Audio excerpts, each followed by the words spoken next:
नमस्कार दोस्तों, मैं हूं विकास और आप देख रहे हैं विकास की बात। आज जो मैं आपको बात बताने जा रहा हूं, वह सिर्फ एक इस्तीफे की कहानी नहीं है। ये कहानी है राजनीति की, रणनीति की और सत्ता के उस खेल की, जहां हर चाल के कई मायने होते हैं। धर्मेंद्र प्रधान ने इस्तीफा दे दिया, लेकिन क्या यह केवल एक मंत्री का इस्तीफा है या इसके पीछे कोई बहुत बड़ी रणनीति काम कर रही थी? क्या सीजेपी ने बीजेपी को झुकाया है? क्या विपक्ष इस आंदोलन का लाभ नहीं उठा पाया? और सबसे बड़ा सवाल, आखिर पूरे घटनाक्रम का सबसे बड़ा राजनीतिक लाभ किसे मिलेगा? 16 मई को शुरू हुई ये सीजेपी सिर्फ 2.5 महीने में इतना बड़ा आंदोलन बन गई। ये अपने आप में एक बहुत बड़ा मिसाल है। इतिहास में लिखी जाएगी ये बात, नो डाउट। 20 से अधिक दिनों के अनशन के बाद जब 20 जुलाई को चलो संसद मार्च का आह्वान किया गया, उस दिन जो तस्वीरें सामने आई,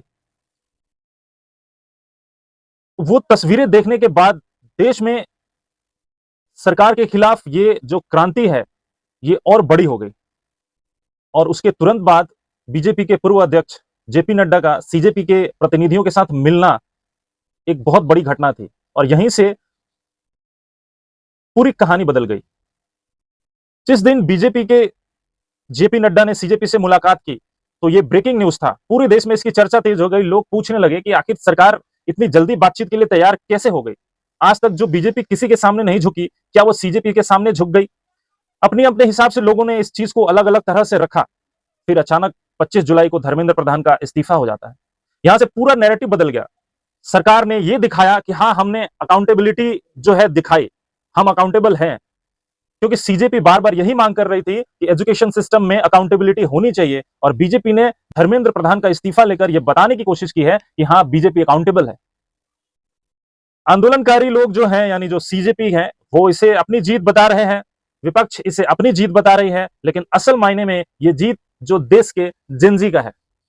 पर असल खेल जो है वो इसके बाद शुरू होता है। अब मैं इस घटनाक्रम पे अपना व्यक्तिगत विश्लेषण रखना चाहता हूं, या मेरा विचार है, कोई हो सकता है आप इससे सहमत ना हो। देखिए, पहली नजर में यह आंदोलन कभी भी नीट के छात्रों का आंदोलन जैसा नहीं था। यह साफ साफ दिखता था कि ये जो है आम आदमी पार्टी द्वारा समर्थित आंदोलन है। बीजेपी को कब इस्तीफा देना लेना था या कब क्या करना था, ये जो है बहुत पहले से लगभग तय था। वहीं विपक्ष ने इस पूरे आंदोलन को सरकार के खिलाफ एक बहुत बड़े राजनीतिक मुद्दे में बदलने की कोशिश की, लेकिन इसमें बीजेपी बाजी मार गई। बीजेपी ने इस जीत को, या यूं कहें कि अपनी हार को, विपक्षी दलों के हाथों नहीं दिया। बीजेपी ने यह दिखाया कि हम छात्रों के सामने झुक गए। वहीं अगर हम कांग्रेस की बात करें, तो जब से यह आंदोलन शुरू हुआ तब से लेके और 20 जुलाई तक कांग्रेस के शीर्ष नेतृत्व में से किसी ने भी सीजेपी का या इस आंदोलन का खुल के समर्थन नहीं किया। वो खुद को इस आंदोलन से अलग रख रहे थे। लेकिन जैसे ही कांग्रेस ने देखा कि चिंगारी भड़क गई है, आवाज बड़ी हो गई है, आंदोलन बड़ा हो गया है, उसने तुरंत इसमें छलांग लगा दी और राजनीतिक फायदा उठाने के लिए इस तरह के जो है नैरेटिव सेट करने में लग गई कि हाँ, ये आंदोलन हमारा आंदोलन है।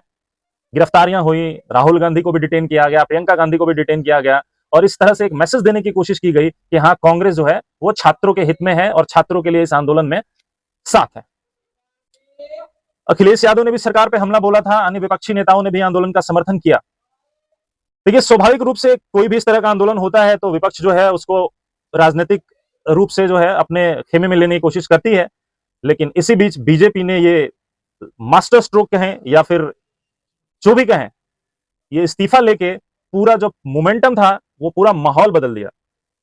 अब राजनीति जो है यहां से बदलती है कि ये किसकी हार है और किसकी जीत है। देखिए, अगर जनता ये सोचती है कि बीजेपी ने सीजेपी के सामने घुटने टेक दिए, तो ये बीजेपी के लिए नुकसान है। लेकिन अगर जनता के बीच ये नैरेटिव बीजेपी चलाने में सफल हो जाती है कि सरकार ने अकाउंटेबिलिटी दिखाई है, तो इससे बीजेपी को फायदा होगा। छात्रों में जो है बीजेपी का एक्सेप्टेंस बढ़ेगा। पर मेरा जो मानना है, वो चित्त भी बीजेपी का और पट भी बीजेपी का।